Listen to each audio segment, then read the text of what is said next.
Thank you, Phil. So tonight's talk is really aimed at people that are new-ish to the hobby, so the freshly licensed or people that haven't really dipped their toe in the water in terms of having to go at a contest or thought about it. That was me about 5 or 6 years ago, because despite being a G6, so I sort of got my license and then didn't do anything with it, and then came back to the hobby.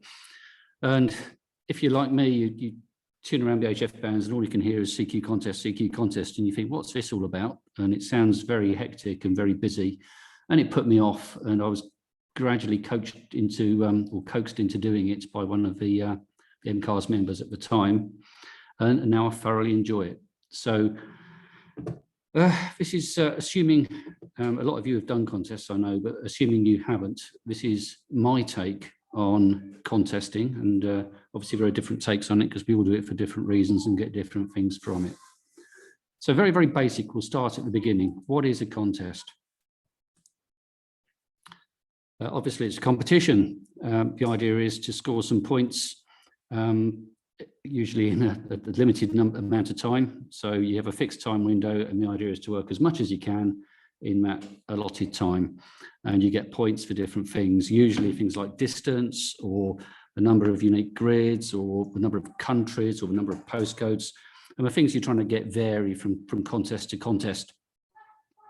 So there's lots of different variations on it, but ultimately you're trying to work as many people as a great distance as you possibly can in a small time window, which sounds like a lot of pressure if it's something that you're new to, but don't let that phase you.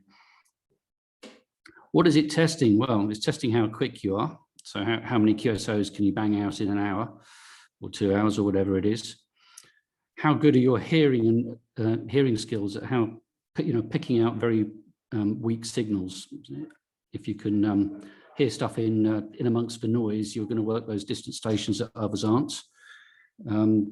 Vice versa, how well can they hear you? So, can your station penetrate through the noise and get heard by those distant stations?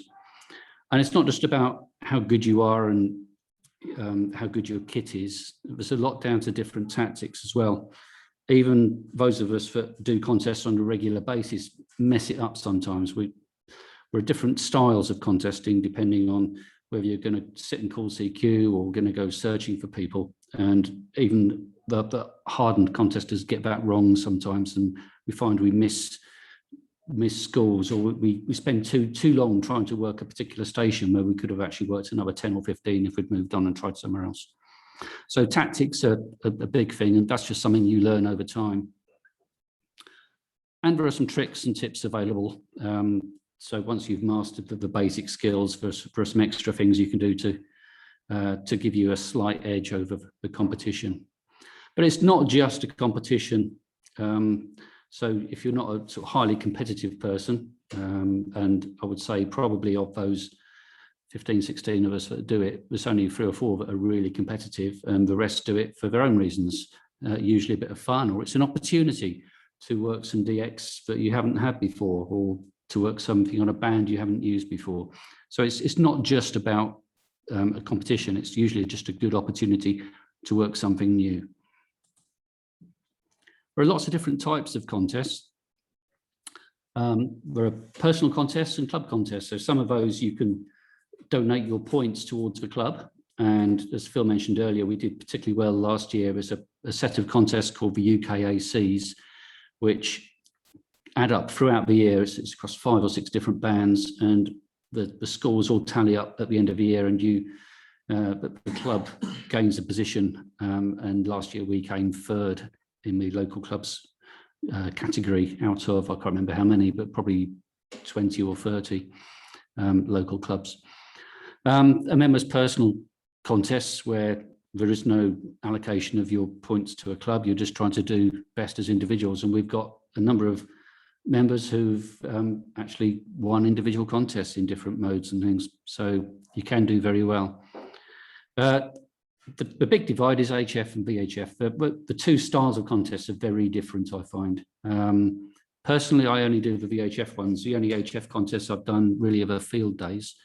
And I find VHF contests far more I don't know, aggressive is probably not quite the right word, but it's far more competitive and fast-paced than the VHF contests, which I find more leisurely and gentlemanly. So that's my preference.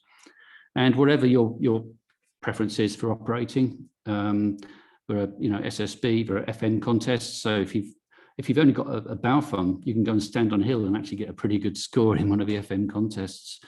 If you're into data, there are data mode specific contests. So whatever floats your boat, there's probably a way of having a go in a contest with it.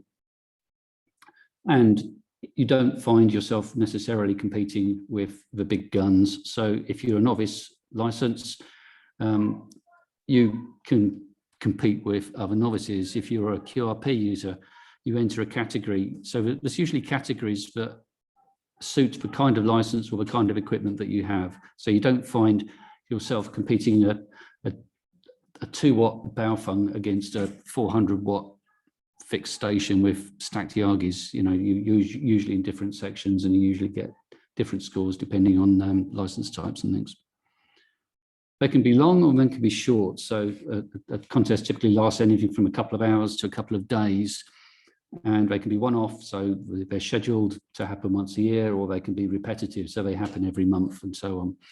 And they can be evenings and weekends. So really, whatever your diary, whatever your schedule, if you're retired, if you're at work, if you can't get free in the evenings, but you can at weekends, or vice versa, there's always something that you can find to have a go at.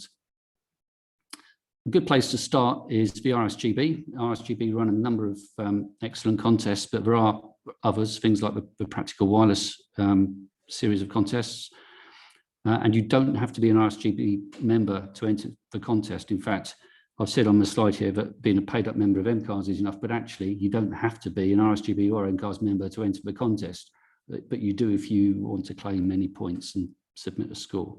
So if you want to submit a score for a contest, then being an MKARS member is fine, and that will allow you to allocate points to MKARS.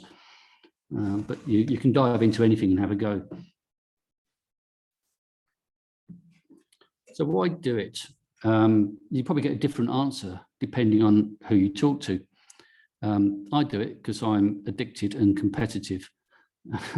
It varies though. I mean, for a while last year, I got fed up with the banging through the high numbers, and I started looking for. I was experimenting with different tactics. So I thought I'd go square hunting.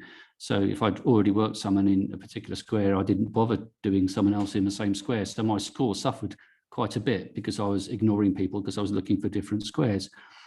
So yeah, it varies. Why do people do it? So yeah, competitive because of me, like me. DX hunting, it's a good opportunity to find distant stations who normally you wouldn't find on the band. If you want to work into Europe, or you want to work Italy or on 6 meters, or you want to work up into Scotland on 70 SEMs, contesting is a great time to do that, because when else are you going to find people at those kind of distances are on air? Another reason I like contesting is I'm mic shy. I don't sit there and rag chew. I run out of things to say. I wonder what I'm going to say next. But contesting takes all that problem away. You know what you're going to say. You're going to give a report.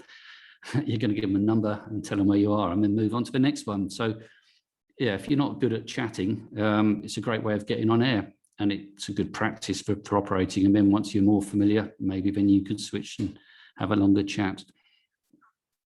So one time you can guarantee the bands are active. How many times have you turned on 70 SEMs and tuned around on SSB and there's absolutely nothing there, except between 8 and 10:30 on a Tuesday once a month, when it's absolutely jammed? So it's a good opportunity to work bands that are otherwise pretty inactive. And there are lots of exciting modes that you can play with. It's not just a case of who you can see line of sight. There's things like sporadic E and tropo and aircraft scatter and all sorts of neat things you can do for gaining a bit of extra distance using different methods of propagation.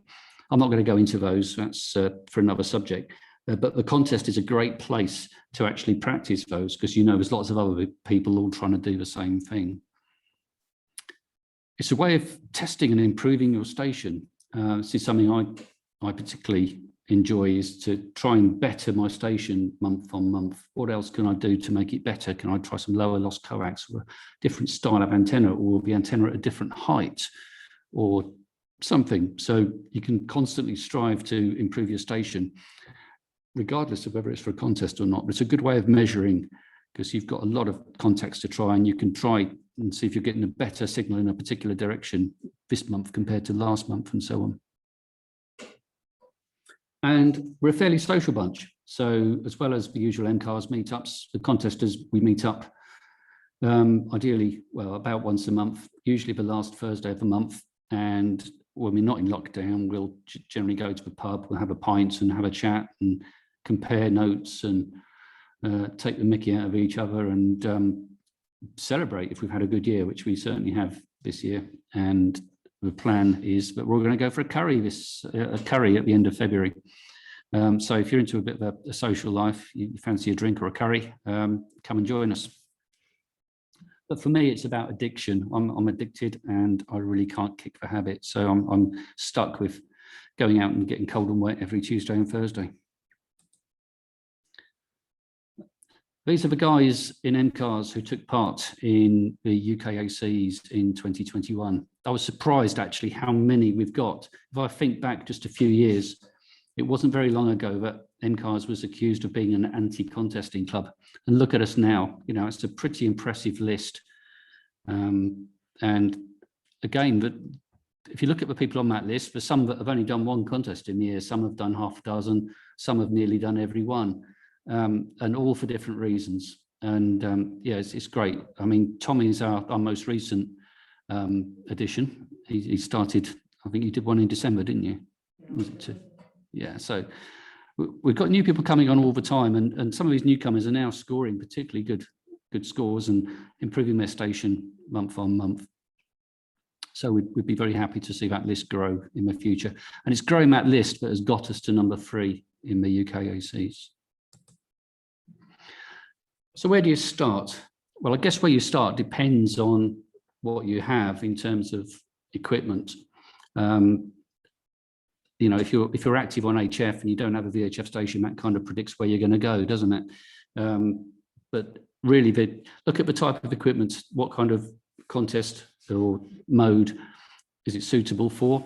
There will be a contest that suits what you've got, even as I say, even if all you have is a handy FM, you can get a pretty good distance standing on top of a hill with a small handheld, and also the time that you've got available. And if you've got something you're wondering, well, what should I do?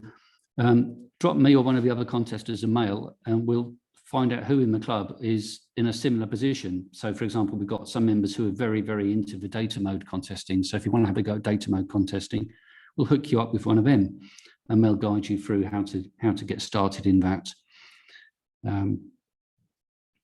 And the first place to check, of course, I would say would be the ISGB contesting pages. So there is a URL there on the slide, and if you go there, you'll find essentially split into 2 groups: VHF and the VHF. And just a quick preview of how that looks. You'll see that there's a range of different contests. It gives you the dates, the times, the modes, the bands. Some of these are regular, some of these are one-offs, and it's just lists and lists and lists of it. It goes on, and you'll see, as well as the modes, there are these categories. So you've got AO, AR, and AL, for example. So AO means it's open, so anything goes in terms of power and antennas, as long as it's legal. AR would be a restricted mode, so you can only run, say, up to 100 watts, and you can only have one antenna, so you're not competing with the super big guns. And then AL would be low power, so typically 10 watts. So that's suited for the sort of people with not quite so powerful stations or call sign restrictions, you know, license type restrictions and things. So that's pretty much where you find what's available. And then once you find what's available, you can have a listen and see what's going on. There are also field days. So you'll find the field days listed on those RSGB sites, but they're kind of different because you're not operating as an individual, you're operating as one of a team, but all in one place. So whereas in the normal contest, you're at home or you're on your own hill or whatever, and you're working away, and so is everybody else. For the field days, you're all grouped together, and there's one or more radios with a whole bunch of operators all having a go at the same time. And that's a very nice social event, very rewarding, very stressful sometimes, especially trying to get the antennas up in time for the start. We've failed there a few times. But generally, they're usually in the summer, and it's a really good opportunity for a fun day out or a fun weekend. So I suggest you start by listening. Best way to find out how it works is to have a listen. You'll find there are different styles of operator. It's not all fast-paced, wham, bam, thank you, ma'am. There's some very, very quick operators, and there's some very chatty operators. So it's all about learning the process. So before you start having a go at a contest, get the feel of it, get to understand what the process for sequence of events is. To show you the two different operating styles, I recorded a couple from my last contest. I'll just show you the two differences. I've got the call sign wrong there. It should be G4 CLA. So G4 CLA is a bit of a legend. He's the guy that we all think is actually an alien, and runs multiple clones of himself, because we're working a contest and I'll give the guy 5 and 9 and say you're number 23, and he'll say, yeah, QSL Tim, you're 5'9" at number 280 or something, and the guy's only started, and you're thinking, how on earth have you got 280 points? But when you listen to him, you'll find out. So hopefully you'll hear this.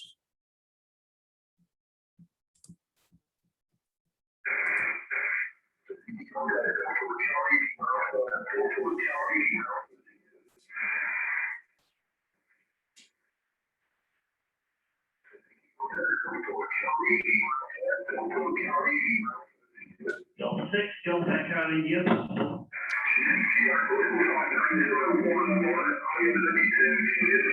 QSL 859, number 5, IO92, Romeo Alpha.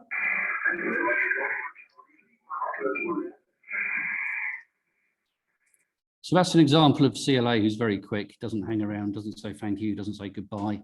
He just wants the next one and the next one. And by the end of the contest, you can see that pays off for him, and he's on 200 and something, and you're thinking, oh, I've only got 50. How do you manage that? As opposed to SQQ. So G3 SQQ is the complete opposite end of the spectrum. This is what I like about the VHF contests.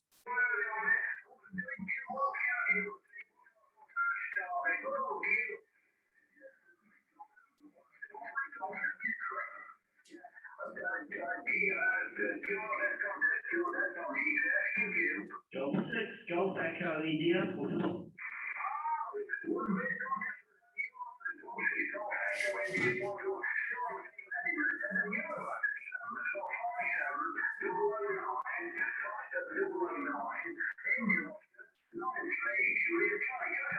Yeah, QSL John, great to work you again. You're also 5 and 7, you're number 7, 007, James Bond, IO92, Romeo Alpha, over.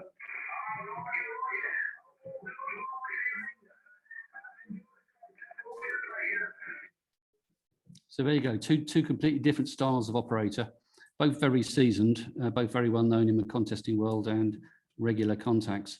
You notice that even the hardened pros get flustered.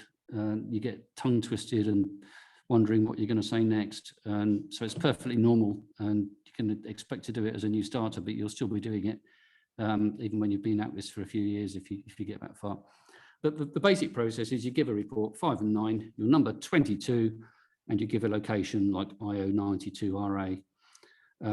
So there's very little to actually learn. You don't have to worry about getting too detailed. It's just that sequence of events. You give the report, you give the sequence number and a location. And some contests, they want things like postcode, etc., but they're very contest specific. There are a few familiar terms you need to learn, or what you should know them anyway, but there's a subset of the Q codes that are used all the time in contesting. QSL, I've heard you, QRV, QRZ, 73, the usual sort of stuff, but it's fairly a limited vocabulary that you need to focus on.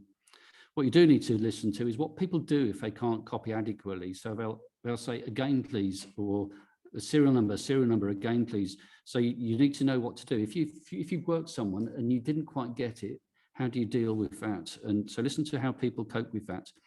And also, how do you cope with strong signals? Because sometimes you can't hear the station you want to work because there's another guy 5 kcs up the band who's massively strong, and you can't hear the signal you want because all you can hear is the other guys. So they're the sorts of things that you need to see how other people cope with. The other thing you could try is logging the QSOs for another operator, so you get used to writing things down. It's very easy to listen to a contest and say, yeah, I could do that, write it down, whatever. But to actually try and transcribe it as you're working can be quite tricky. And that's a good thing to practice probably before you jump in at the deep end. So what are those locators? You're probably familiar with this already, but it's called the Maidenhead grid square, or Maidenhead locator. And if you Google Maidenhead grid square, you'll find pages and pages of it that explains what it is. But essentially, it's the globe divided up into squares. So at the top level was 18 by 18 big squares. That's the first 2 letters of the 6 letters. So IO determines roughly where across the globe you are. Then it's further broken down into 100 by 100. So that's the 92. And then finally, those squares are broken down into 26, no, not 26, whatever, A to X. So that they're the last 2, if that makes sense. So you can pin them down. I can't remember exactly how big each individual small square works out, but it's a few kilometers by a few kilometers. 5 Ks. Okay, so about 5 kilometer squares. Where we are here in Milton Keynes, we're right on the border of 91 and 92. So my home, for example, is 92, and here at Bletchley Park, I'm in 91, and it makes working squares. We're in a good position for contesting, actually, because we're kind of right in the middle. It's a shame we haven't got a bit more high ground, but that gives you a sort of view of the normal squares that you would expect to work from our local position. And then anything further than that is really a bonus. So you'll find apps or websites that tell you what your grid locator square is, and you need to know it before you start the contest. If you're doing it from home, that's fine. You look it up once and you remember it. But if you're out portable, you need to make sure you get it right the first time you find a new location. So having a go. The important thing is, logging can be complex, but you don't actually have to submit a log. You can do a whole contest and not worry about submitting the log. So if that phases you, then just don't do it. But you must record the QSOs you've had, because each QSO has to have a unique number starting at 1, because you don't want to give someone number 1, someone number 2, and then you go on and give someone the same number, because that's going to mess up them claiming their scores. So if you're not going to give a log, at least give sequential numbers. And try not to work the same station twice, because it just wastes everybody's time. And it's a little bit embarrassing when you say, hi, G6GI, and said, we've already worked. And you go, oh, sorry. But everybody does that still as well. But it'd be good practice. So yeah, if you're not really that keen on submitting a log, but you want to have a go at working some DX, then jump in and have a go at the contest. The other people that you work will be able to claim their scores, even if you don't put a log in most contests anyway. So yeah, they'll be happy to work you. Consider recording the session. I do now. I didn't used to, but it's good for 2 things. It lets you go back and find your mistakes and correct your errors later on. And if someone does challenge you and they refuse to give you the points because you didn't work for them or they gave you the wrong report, you can go back and listen and say, oh yes, I did make a mistake, or no, I didn't. At least you know it was your mistake or theirs. So you have a go. You don't need to log it, but you can't claim the points if you don't. Another way to get started is to accompany one of the contest team. So we do something called station sharing, particularly on the higher bands where people haven't necessarily got the equipment. So we can actually share one contest between 2 different call signs. And I've had people sit in the car with me, and we've had like an hour each on a 2-hour contest. And that works quite well. And it's a good way of getting coached while you're operating if you're not familiar with it. But I and the other contest team would be more than happy to have someone new along, just so you can either just watch and listen or have a go as well, or maybe do some logging while we operate, or vice versa.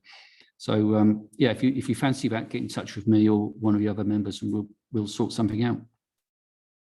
Important thing is, don't be scared. The new contesters are always happy to hear you.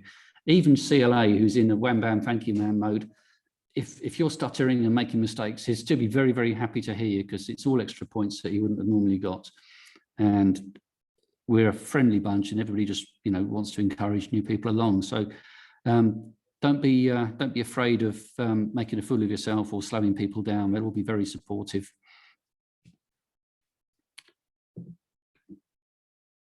So if we're going to start logging, how do we start logging? Well, the basic log consists of this. The important thing is to write down in big letters somewhere your call sign and your locator. Now, I know you should all know your call sign, but you heard SQQ get flustered there. Well, we've all been flustered. I've got it wrong on occasions. I've had my voice key, which is just like a recorded CQ message on the rig. I ran for about 20 minutes in the contest with the wrong call sign on my CQ. I was using M5 MK on my CQ. No, I should have been G6GEI. So it's very important to get this stuff right. And you can find yourself very tongue twisted very quickly, especially when you're in a pile up and you've got lots of people trying to work you, and you forget the /P or something, or the 92 RA. So last year in lockdown, I was operating from home quite a bit, which is IO92 PA. And when I was allowed to go back up on the hill, I found myself giving 92 PA, because that's what I've been doing for the last few months. And so having it right there in your face as a reminder is a good thing, because you can get it wrong very easily. So all you need to do is, as I mentioned, you log the serial number. So you make a sheet up beforehand, like the one on the screen here, where you sequence the calls 1, 2, 3, 4, etc. Then you just need to write down that the call sign as you work them, what signal report you gave them, what signal report they gave you, the serial number that they gave you, where they are, and ideally the time. Time isn't as important, but it's good to know. And you don't need to log the frequency, but again, that can be handy for lots of other reasons later. I'll touch on that later. You could actually use a spreadsheet, and a spreadsheet will actually help you, because as you're typing the call sign of a station you're about to work, M5TK, Excel, for example, will pre-fill because you've already worked M5TK something, so it knows that you've worked them. So a spreadsheet would actually help you stop working the same person, because you'd say, oh, I've already got them in the log. It's all right when you've got half a dozen contacts, but when you've worked 30 or so stations, you start to forget which ones you've worked. So it's very important to try and remember and not work the same person twice. But accuracy is important, because if you get one of these wrong, you're not going to get the points. Which is why we use logging software, because actually it makes life a lot easier. And there are the two most common bits of software out there. One's called Minos, which is mainly used for VHF, UHF, largely the UKACs that we run. But apparently the latest version is now also suitable for HF contests. I haven't tried that, but supposedly it's got a lot of the features now that the HF contests need. And then N1MM Plus is the main contest logger that people use for HF, and the download links are at the bottom of the slide there. And the reasons you want to run the logging software really is that the logging or submitting the results at the end is an absolute walk in the park compared to trying to do it manually. It's just a case of save the file and upload it. Whereas if you're trying to key a paper log into the RSGB website, it takes a long time and it's prone to error. So yeah, much easier to submit the logs. Helps you prevent the mistakes. So it validates the call signs against a database of known call signs or regular call signs that you'd expect to work. And it stops you working the same station again. It can also tell you where on the band the various stations are that you've worked, so you don't waste time listening to someone only to find out you've already worked for them. And it can tell you roughly where in the country they are, so you know roughly where to point your beam, rather than spinning it around trying to figure out where on earth they are. And there's lots of other aids. So logging software, I would really suggest it, even if you're really starting in contesting. I would avoid the paper log and jump straight in. And if you want some help getting these set up, I'm not going to cover how to operate these in this this presentation, but we can give you some help on getting those set up and working, but they're fairly easy. This is one of those, so I'm not going to go into too much about the specifics, but the sorts of things you get from the logging software: some basic rig control. So the logging software knows what frequency you're on, some rotator control, so you can turn the rotator to the station, big bold letters of which contest you're doing and what your call sign is and what the next number is and so on. This is where you would enter the details of the station you're about to work. So you can start entering the call sign. So like here, SQQ. And then as you type SQQ, there's this two lists appear down here. One is a list of all the stations it could possibly be. So if you didn't quite hear the whole call sign, you hear some of it, you get to see a list of the possibles. And then judging from the noise, oh yes, that was SQQ. If he's in the noise and he wasn't sure, but when you see that SQQ's there, then oh yeah, that was SQQ. So that can help. And also then you get another list, which is the ones you've already worked. So as I type SQQ, I can see, he's in the list, I've already worked him. And then as you log them, they build up this log. These are the ones you've actually worked. And if you want to check the details, you can scroll back in the log and double click and you'll see all the details of that contest. And there's a section here that shows you which of those grid squares, remember the Maidenhead grid square locator? So these are the ones that you've actually worked. So you can say, oh, I'm pretty good at going north-south. I haven't got much to the east. I've got a few here to the west, but I'm missing a couple here. Now in the contest, generally you get bonus points for working new squares. So if I'm running towards the end of a contest and I can see I haven't actually got anyone in these two squares yet, what I'll do is I'll turn my beam to those squares and call CQ and hopefully find one. And that gives me a few extra bonus points by doing so. And a DX cluster, if you're not familiar with DX clusters, it's like an online database where I can spot someone. So if I see Golf Mike 4JTJ on a particular frequency, I can spot that. When everybody else that's using the same cluster will see, oh, GM4JTJ is on this frequency, and they'll all jump on and have a go at trying to work him. So it's a way of giving the rest of your team members a chance at working those DX stations. So it's a lot to logging, and you can ignore most of that except just entering the call signs and getting the data right down here until you get a bit more experience.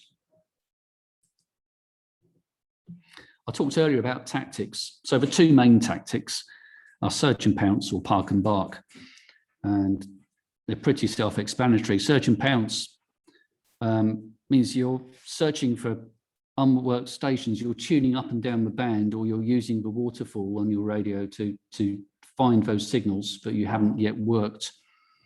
And you can use that either just for finding the next signal and working them, or you can hunt for specific squares. So you can tune around, find the signal, and either square bash or just bang out as many as you can.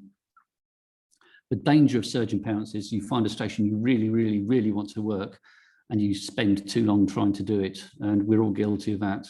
So Laz might work GM4JTJ, and I see him on the cluster, so I have a go, and I can hear him. I'm calling CQ back to him, and he can't hear me, but I really, really want to work him, so I'll have another go, and I'll have another go. And before I know it, I've spent 15 minutes trying to work JTJ, and in those 15 minutes, I probably could have worked another 20 stations. So yeah, it's a trap there you can get stuck in and waste a lot of time. The alternative is you park yourself on a frequency. So you find an unused frequency using the usual, is this frequency in use, please? And if no one comes back, it's yours. And then you sit and call CQ. And that can be good for getting lots of contacts. But it can also be quite stressful, because if you're not careful, you'll get a contact replying, and then, or you'll get 3 at once, and then you're trying to pick out which call sign you're going to use first, and then you've got 2 more waiting, and then while you're working the second one, 2 more come on, and before you know it, you've been on for half an hour and you're completely exhausted, and you're mentally wrecked because you haven't had a break and it's just been full on. That's happy days if that happens, but it can be quite stressful the first time it happens. Also, if you can't find a square, like in my last example, if I hadn't worked J000, there are a couple of tricks you can do. One is to use the clusters and see if anyone's spotted a station in J000. Another is to use something called Meep. It's a messaging chat thing where people arrange schedules, but you can basically see who's logged into Meep and is there anyone on there in J000, and if so, you can message them and say, can we have a go at working? But the old school way of doing it is to turn your beam towards J000 and call CQ. And the chances are, if there is someone there and you're calling CQ in that direction, they'll hear you. Might take a few minutes, and generally it works. The downside on Park and Park is it's very hard to hold a frequency, especially if you've got a very directional antenna, because you're pointing southeast, calling CQ, CQ, CQ, and you've worked everybody you can hear in the southeast. And so you turn your beam a few degrees to the south and you find someone else is actually on your frequency calling CQ. And there's nothing you can do about it. And you weren't aware because you weren't beaming at them at the time. So one of you's got to move and it's probably going to be you. So it's very hard to hold a frequency, I find anyway. So what we tend to do is a mixture of both. We'll do a bit of CQing and then we'll do some searching and pouncing. And the skill is to get that balance right and to switch between one and the other at the right time. Last year, I operated in the low power category for most of the contests. And the previous year, I ran in the restricted. So I was running 100 watts the previous year and 10 watts last year. And the tactics are very, very different. When you're running 100 watts and you're trying to work a station who's calling CQ, if you've got a decent station, you can jump on there and work them and beat the pile up. If you're competing with 10 watts and you're trying to call them and everybody else is running 100, they're not going to hear you. And I find that I can work those stations, but usually towards the end of the contest after they've worked all the bigger stations. So you can still work them on 10 watts, but not when you're competing with people with higher stations. So your tactics change depending on the strength and the power and the directionality of your station. So it's a bit more on the power. QRP 10 watts, much harder to hold a CQ frequency because the bigger stations, they can't hear you when you're not beaming at them, and so they don't think there's anyone there and they'll grab the frequency.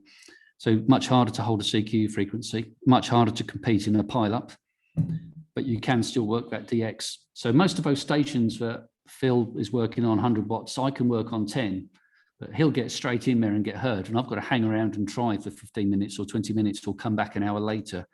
But generally you can do it. And generally, once you've done it, you actually get a few more points in the final results because the results are weighted based on the groups or the categories that you enter.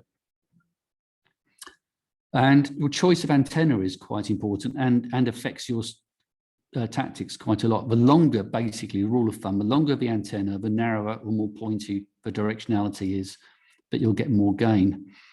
So that sounds really good, doesn't it? A nice long antenna, lots of gain, just what you want in a contest. The downside of a very pointy antenna is it's harder to hold a CQ frequency because other people don't know you're there until you turn the beam. So if you've got a very if you had an omnidirectional antenna and you were putting out 400 watts into an omnidirectional, everyone's going to know you're there and no one's going to take your frequency. If you're putting 100 watts into a very narrow Yagi that's got maybe a 20-degree beam on it, no one either side of you is going to know you're there until you turn the beam. So the chances are your frequency is going to be occupied, and holding a CQ frequency with an antenna like that is going to be much harder. But having said that, you've got the gain, and when you find those stations, you're going to work with that long pointy antenna. So I find the long pointy stuff works much better on the search and pounce long distance stuff, but not so great for calling CQ and working the big numbers of stations.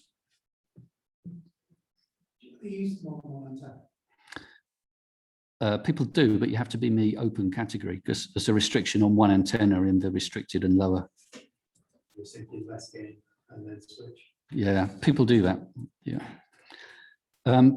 So portable operation, or static mobile as it should probably be called. Different reasons for doing that. it can be ideal or necessary. If, like me, you live in a hole, I know a few of us here that live in holes, then if you want those points, you have to go out and find a hill somewhere. But it can be beneficial anyway, even if you've got a good home location, because it gets you away from the noise. So one of the biggest problems of trying to work with DX is trying to get a signal above the noise. And if you're living in a city, that's kind of hard to do. So I find a nice hill in the middle of nowhere, park myself up there and get away from a QRM. You also get heard better if you can find a hilltop, and finding hilltops where you can park your car and there's no trees and things is also quite hard around here. I also find being portable gives you some preferences. Quite often, if there's someone calling CQ and they've got like 3 or 4 stations going back to them, what they're listening to is a mixture of all these call signs all mixed up, and they're hearing bits of one and bits of another. But what they do hear at the end is the portable. So they'll hear G4 CLA or whatever memo, they'll hear G6GI portable. Now they might not hear the G6GI GEI, but that word portable, everyone's attuned to listening for it. And what they'll say is, the portable station, please, and then you're in. And I find that works for me a lot. I find I get to hear that, the portable station, please, loads. And so that works in my favor. I also find some operators that favor operating portables, especially in winter when it's cold and wet and they're feeling really sorry for you. They want to give you the contact. And so, yeah, that can also work. The disadvantage is it's costly. That mast, those push-up poles, well, you're going to spend at least 300 quid on a mast if you want a decent mast. It takes ages to get it all set up and take down in the dark when it's cold and wet and blowy. So yeah, it's a bit of love-hate relationship going portable. And you need to take lots of spare kit, because if you're at home and something fails, you just go in the shack and get another one, or you get your soldering iron out and fix it or whatever. When you're on a hill, it's harder to do that. You have to have everything with you. So I usually take a spare antenna. I take two runs of coax in case one fails and so on. I've got a spare battery. I can take a spare laptop now, because I got on a hill one night and my laptop wouldn't boot.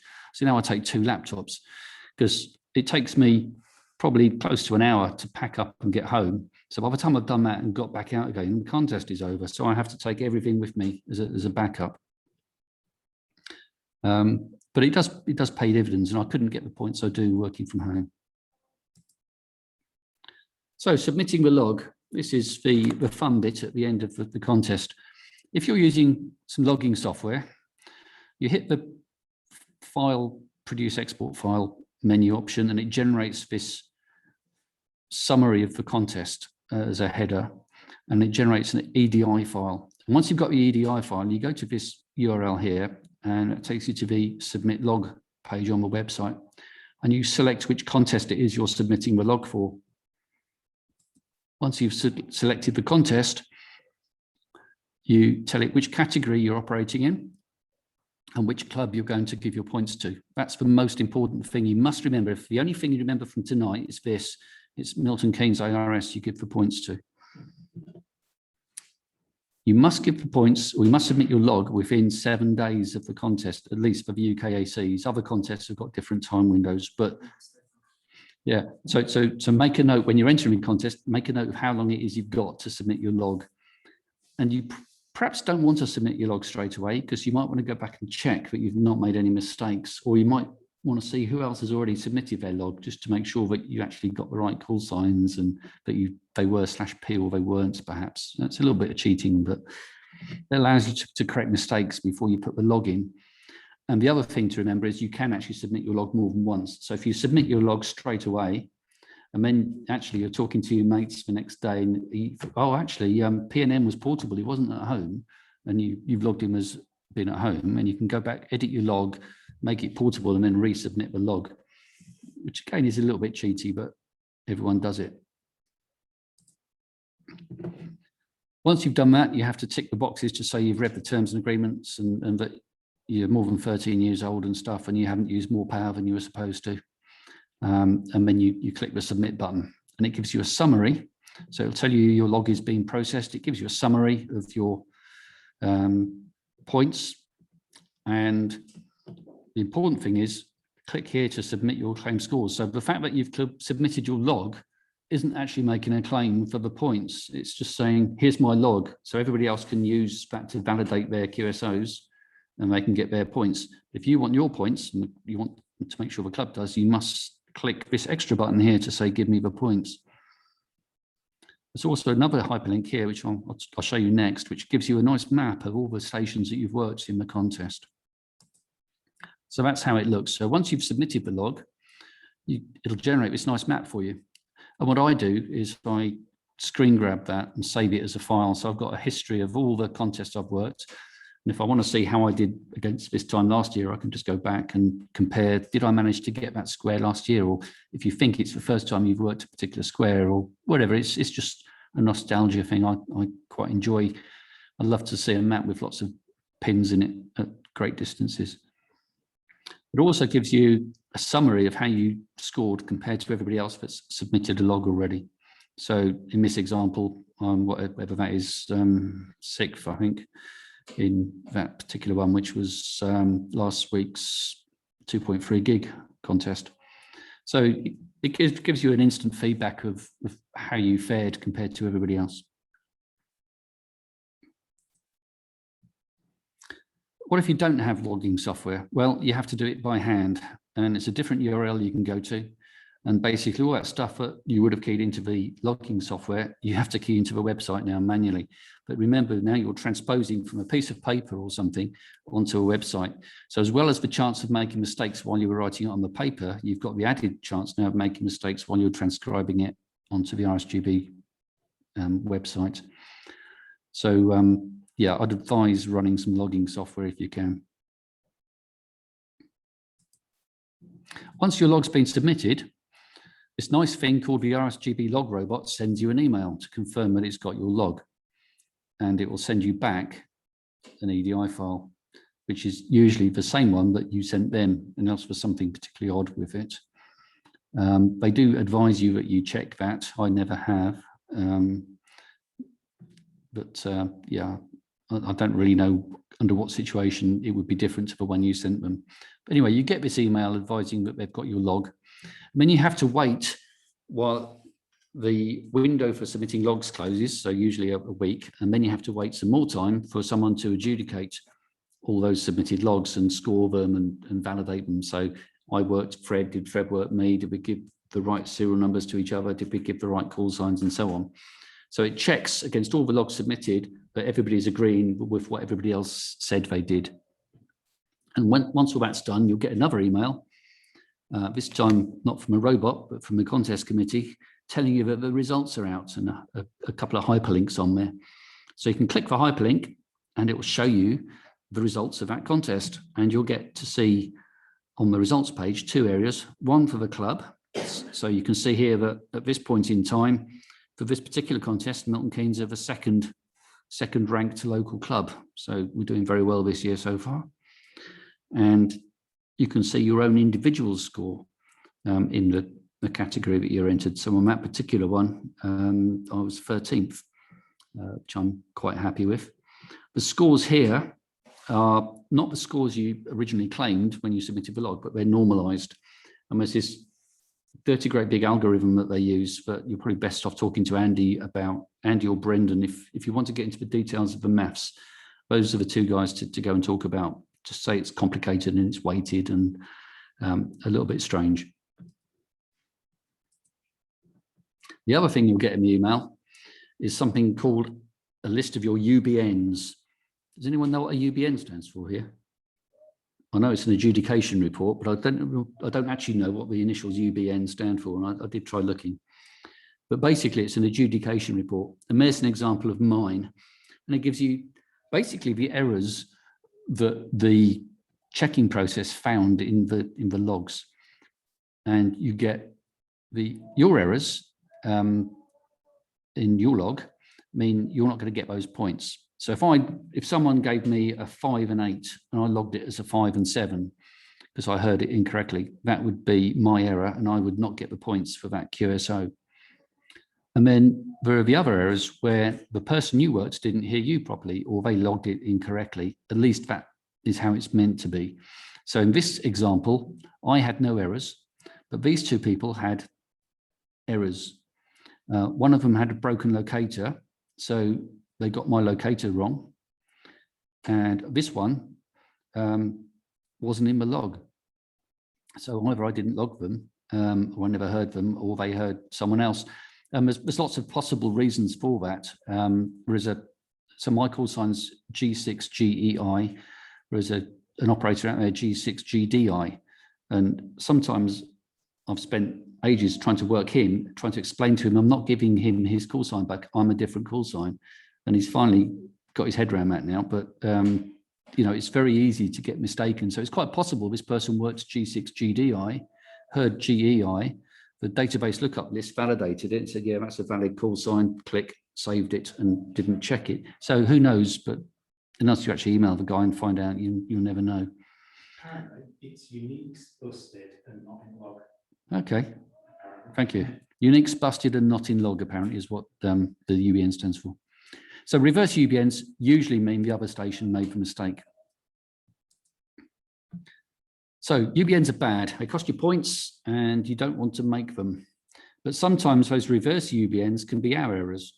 Maybe we forgot to say /P. So I'm on my hill, I'm in a rush, I say G6GEI without saying the portable. And then actually they log G6GEI, but that's not their mistake because I didn't say portable. It's my mistake. So it's possible that reverse UBNs are actually not reverse UBNs, they're actually my mistake, not the other stations. So typically things that go wrong, the misheard call sign, like the example I just mentioned, forgetting to add /P if I'm portable. You can not hear the right serial number, very easy to hear serial numbers incorrectly. You can hear or give the wrong locator. You can forget to log someone, that's happened. Sometimes you just forget to press enter on Minos and you start doing the next one and you think, oh, and sometimes you realize you've done it and it's too late. So missing in log is not that uncommon. But we want to make sure we minimize the UBNs. So if there's any doubt at all, don't just log it, go back and ask them, ask for confirmation, say, I need the serial again, the serial number again, please. And then they'll be quite happy to give it to you because they don't want UBNs either. So no one's going to get upset if you keep saying confirm, confirm, or again.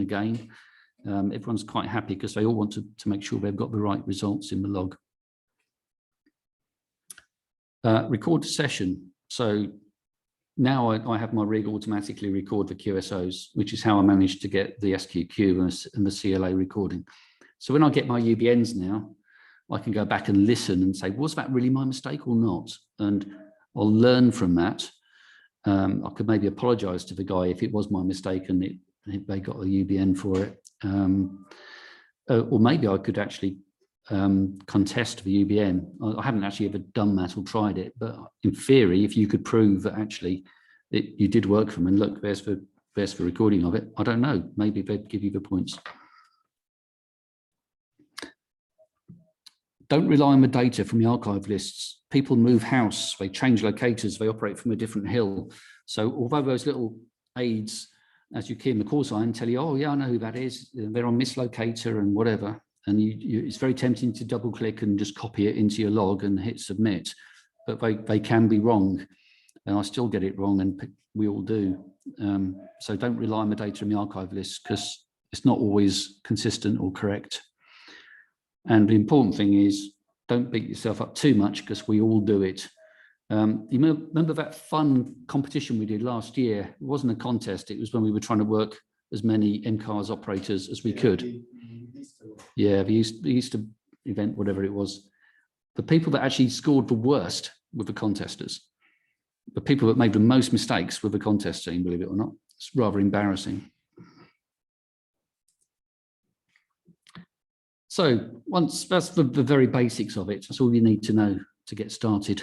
Once you've done that, there are lots of things you can do to spice it up a bit and do some more advanced things like bouncing signals off of airplanes.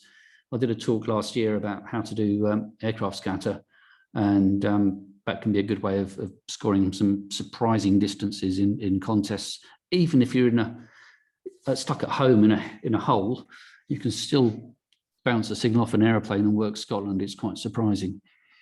Meeping, which is that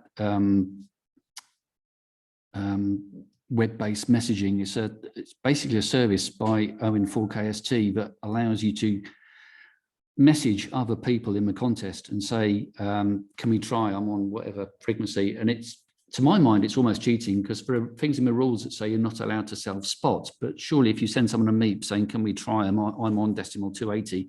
That's kind of self-spotting in my book, but it seems to be acceptable. And people do it, and you get a lot of points from doing it. So yeah, if everyone else is doing it, I'm going to do it. The DX clusters are very, very worthwhile looking at. So if I work someone at a distance, I'll put it in the DX cluster, and then Phil and Andy and Laz can see that they're there and they can go and have a go as well. So it's a good way of boosting points for the club. And I think that was a big game changer for us when we started sharing that spot information between us. Our collective scores increased quite a bit. There are band map tools that allow you to see who's operating on the band, so you don't waste time. Oh, there's a signal, I'll listen to that, see who it is. You know who it is because they've already been spotted by someone and worked. You know it's a station that you've already had. So the band maps are a useful way of speeding up finding those new stations. And people use data modes. You'll quite often hear, you're in a contest on VHF, say you're on 2 meters or 70 sems or something, and you're getting a station into the Isle of Man or into the Netherlands or something. You think, oh, it's really good, you know, it's like 300 or 400K, it's brilliant. And then you'll see CLA's log, G4 CLA, when he's submitted his logs, and you find his workstations in Italy and places, and you think, how on earth has he done that? And he's using data modes, and he'll be working Scandinavia and, you know, into Germany or down into Italy on a band that's not particularly open, and you're thinking, how on earth are you doing it? Because he's running MSK 144 or something and doing weird stuff. But yeah, data modes can be a good opportunity, and I haven't myself really explored that enough yet, other than the guy that scores the top score every contest nearly is G4 CLA, and he uses data modes. So there's got to be something in it. And that's pretty much it. So that's just my view of contesting. And if you speak to any of the contest teams, they'll probably give you a different story. They'll have different things that they like. They'll have different ideas about what works and what doesn't work and why. So, you know, don't just take my word for it. Talk to some of the others. And if that hasn't really put you off yet, we'd be very happy to have you join us. You know, we made third last year. Second is in our reach this year. We can certainly hit second. Well, I don't think we're ever going to get to first unless something happens to those guys on the Breckons. But we can certainly make second place if we can keep this up. So it'd be absolutely great to have more of you on board.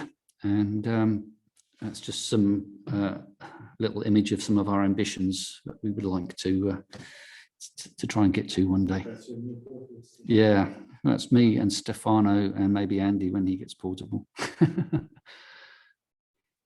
So thank you very much for listening. And if anyone's at all interested, just get in touch with one of us, and we'd be very happy to assist and guide. And thank you very much.